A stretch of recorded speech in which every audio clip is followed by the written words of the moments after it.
मिश्र डाळीचा वडा घालायचा, त्यासाठी ते मी हिरवी मूगडाळ आणि पिवळी मूगडाळ या वाटीने एक एक वाटी मोजून घेतली. 4 वाट्या हरभरा डाळ घेतली. हरभरा डाळ ही जास्तच लागते. या डाळी सर्व एकत्र केल्या आणि भरडा दळून आणायचा आहे गिरणीतून. डाळी दळून आणल्या. जाडसर आणि भरडा दळून आणलं. वड्यासाठी असंच पाहिजे. हे अशा पद्धतीनं जाडसर आणलंय. जाडच आहे. याला आता भिजवून ठेवायचं आहे आपल्याला. आता रात्रीचे 9 वाजले आणि भिजवून ठेवायचं आहे. घट्टसर गोळा बनवायचा याचा. सकाळी वडा घालायचा. ते रात्रभर भिजलं पाहिजे. पिठाला घट्टसर तिंबलं. आता यावरती थोडंसं पाणी लावायचं आहे, कारण ते भिजलं पाहिजे चांगलं.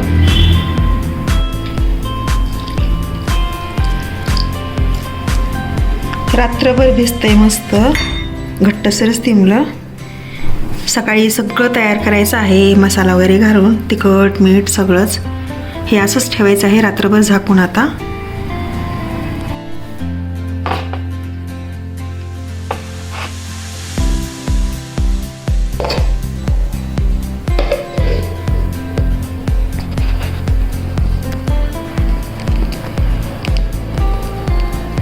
वड्यासाठी लसूण लागणार आहे, तो पण आता सोलून ठेवला.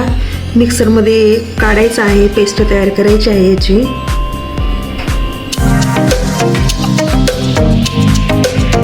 आठ ते 9 तास झाले आणि आता पहा कसं झालंय. पूर्ण पाणी आटलंय त्यातलं आणि खूप घट्टसर झालंय. पहा कसं घट्टसर झालंय. पूर्ण पाणी आटले आणि आता याला सगळं मिक्स करायचं आहे. व्यवस्थित तिंबून घ्यायचं. थोडासा पाण्याचा हात पण घ्यायचा आहे. खूप घट्टसर झाले हे. जाडसर असल्यामुळे असंच होतंय आणि वड्याला घट्टसरच पाहिजे. मग थोडंसं आता याला पाण्याचा हात द्यायचा. पीठ सगळं मोकळं केलं. खूप घट्टसर झालतं. आता तिंबून घ्यायचं. सगळं मिक्स करायचं आहे. पहा वड्यासाठी तयार केलेला मसाला त्यामध्ये घालायचा आहे. इथे लसूण पेस्ट तयार करून घेतली. सकाळीच वाटली. ताजी छान आहे आणि हे सगळं लागणार आहे. हा लागणारा मसाला तयार करून घेतला वड्यासाठी. धना पावडर आणि जिरी पावडर आहे इथे. खूप चविष्ट होतात. कोथिंबीर ही गावरान आहे. भरपूर प्रमाणात घेतली. खूप चविष्ट होतात. यांनी पण भरपूर घालायचे आहे.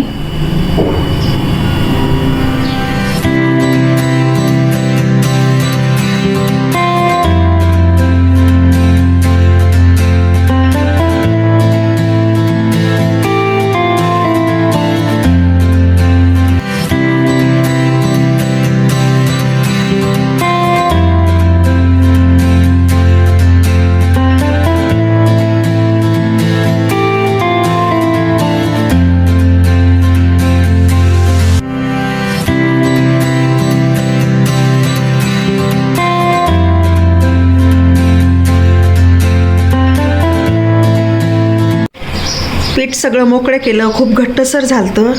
आता तिंबून घ्यायचं. सगळं मिक्स करायचं आहे त्यामध्ये.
आज मी वडा वरती आणला टेरेसवरती, कारण काल हॉलमध्येच बसून घातला होता सावलीत बसून. ऊन खूप आहे ना आणि चालतं याला, असं काही नसतं. आज टेरेसवरती टाकला. हा दिवसभरात छान वाळेल. बऱ्यापैकी सुकला आहे. सावलीत पण चालतं ह्याला.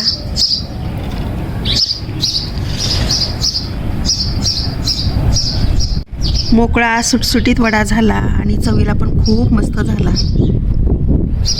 आजचं ऊन पाहिजे याला, आजचं आणि उद्याचं. शक्यतो आजच वाळला पाहिजे.